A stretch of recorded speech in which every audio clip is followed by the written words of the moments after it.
La troisième condition, la raison, et son opposé est la folie. La plume a été levée pour lui jusqu'à ce qu'il retrouve la raison, étant donné le hadith de Ali radiyallahu anhu, d'après le prophète alayhi salatu wassalam, la plume, entre parenthèses des anges, a été levée pour 3 personnes. Pour le fou qui a perdu la raison jusqu'à ce qu'il la retrouve, pour la personne qui dort jusqu'à ce qu'elle se réveille, et pour l'enfant jusqu'à ce qu'il devienne pubère. Naam. Donc on a vu qu'il y avait 6 conditions pour jeûner. La troisième, c'est quoi? C'est d'avoir la raison. Pour prouver que quelqu'un qui a perdu la raison, naam, ne doit pas jeûner. Ne doit pas jeûner. Même s'il jeûne, ce n'est pas accepté pour lui ou l'aide de lui. À cause du hadith, la plume des anges a été levée. Il a dit pour 3 personnes, entre autres pour le fou qui a perdu la raison jusqu'à ce qu'il la retrouve. De même pour celui qui est atteint d'Alzheimer, par exemple, au point où il n'a plus de raison, il ne sait plus ce qu'il fait, il ne sait plus ce qu'il dit, il ne reconnaît plus la personne, il n'a plus de niya, il n'a plus de niya, donc celui-là aussi, il ne doit pas jeûner. Si la personne est folle, il ne lui est pas obligatoire de jeûner compte tenu de ce hadith. Voire, le jeûne n'est pas valide de sa part, car le fou n'a pas de raison pour comprendre l'adoration et avoir l'intention de l'accomplir. Or, l'adoration n'est valide qu'avec une intention. En raison de la parole du prophète alayhi salatu wassalam, les actes ne valent que par les intentions et la personne n'obtient que ce qu'elle a eu comme intention. Al-Bukhari et Muslim. Non. Donc le fou, c'est pas obligé pour lui de jeûner, c'est pas demandé pour lui de jeûner, et même ce n'est pas accepté pour lui, même s'il va jeûner. Non, il n'a pas d'intention.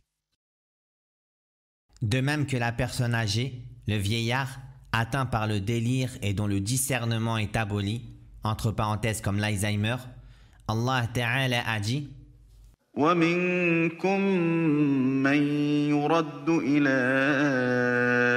أَرْذَلِ الْعُمُرِ لِكَيْ لَا يَعْلَمَ بَعْدَ عِلْمٍ شَيْئًا.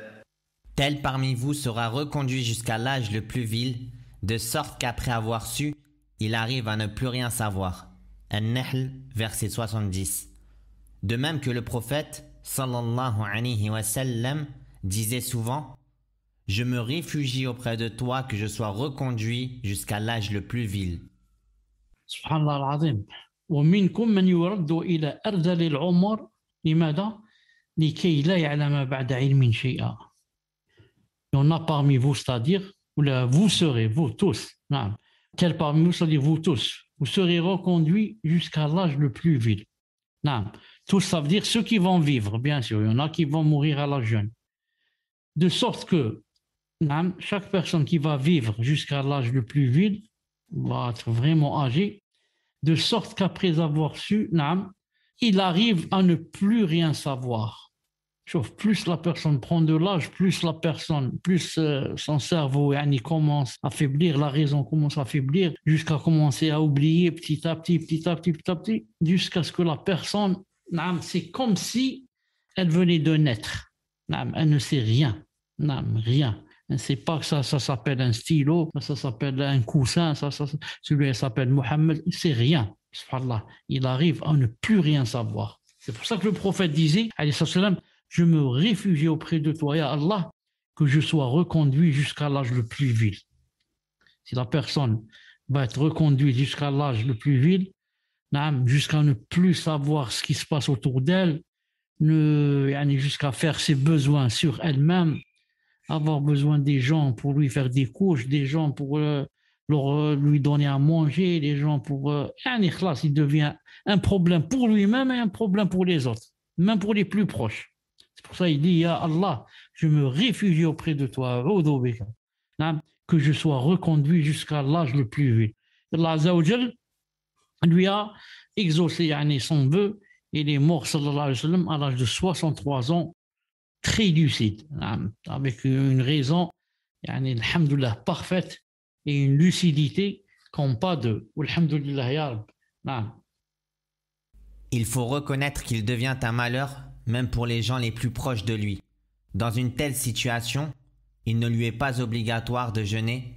Il n'est pas non plus obligatoire de donner en nourriture pour lui, étant donné qu'il n'est pas responsable légalement par la disparition de son discernement. Il est similaire à l'enfant avant le discernement. Naam. Voilà, maintenant, si on a un cas pareil dans la famille, par exemple, telle personne est atteinte d'Alzheimer ou bien de je ne sais quoi, ne sait plus ce qu'elle dit, ce qu'elle fait, etc. Bien sûr, s'il va jeûner, ça ne va pas être accepté de lui et on ne va pas lui dire de jeûner. Mais il n'est pas non plus obligatoire de donner en nourriture pour lui. Par certains vont dire, puisqu'il n'a pas jeûné, mon père n'a pas jeûné, il avait Alzheimer, n'a pas jeûné par exemple 20 jours ou tout le mois, donc je vais nourrir pour lui à cause du mois qu'il n'a pas mangé. On n'a rien à nourrir. Pourquoi? Parce qu'il n'était pas responsable de la disparition de sa raison et de sa lucidité. C'est Allah Ta'ala qui lui a donné cette maladie. Et donc, il n'a pas pu jeûner. Donc, on ne va pas ni jeûner à sa place, ni nourrir à sa place. Car lui-même, il ne pouvait pas jeûner et n'était pas accepté de lui s'il avait jeûné. Donc, c'est pour ça qu'on ne va pas nourrir à cause de lui maintenant. Cependant, s'il discerne parfois et délire par moment, il lui est obligatoire de jeûner, ou de donner en nourriture s'il n'a pas la capacité de jeûner. Cela au moment où il discerne, non celui où il délire. La prière est comme le jeûne. Elle ne lui incombe pas dans le cas où il délire, et elle lui incombe quand il discerne. Cependant, si cette personne, par exemple, qui a l'Alzheimer, parfois, il a la raison, parfois, il délire par moment. Des fois, il est lucide, des fois, il n'est pas lucide. Il lui est obligatoire de jeûner, ou alors de donner en nourriture. S'il est malade, par exemple, d'une autre maladie qui ne lui permet pas de jeûner, quand est-ce? Au moment où il discerne. Parce que la personne qui a Alzheimer, par exemple, je prends toujours Alzheimer en exemple, quand la personne n'a pas atteint la phase finale, elle discerne, par exemple, 2-3 heures. Ensuite, elle délire. Ensuite, elle discerne. Ensuite, elle délire. À chaque fois qu'elle discerne, elle doit mettre la niya de jeûner. Ensuite, quand elle délire, elle ne sait pas ce qu'elle fait, ou là, elle mange, ou là, elle est excusée. Dès qu'elle a la raison, pendant le moment où elle a la raison, elle doit jeûner. Mettre la niya, qu'elle jeûne. Ensuite, quand elle délire, elle ne sait plus ce qu'elle fait, ou là, elle mange, ou là, mais elle est excusée. C'est la même chose pour la prière. La prière. Dès qu'elle a la raison, hop, elle se lève et elle fait les ablutions et commence à prier. Dès qu'elle perd la raison, ça n'est plus obligatoire pour elle. Et même on ne lui dit pas de prier parce qu'elle ne sait pas ce qu'elle fait. La personne ne sait pas ce qu'elle fait. Mais dès qu'on voit qu'elle est, masha'Allah, elle dit ça s'applique aux heures où il y a la raison, où il y a le délire, et ça s'applique aux jours. Des fois, la personne qui a Alzheimer, elle passe 10 jours, 2, 3, masha'Allah. Ensuite, elle délire une semaine ou là.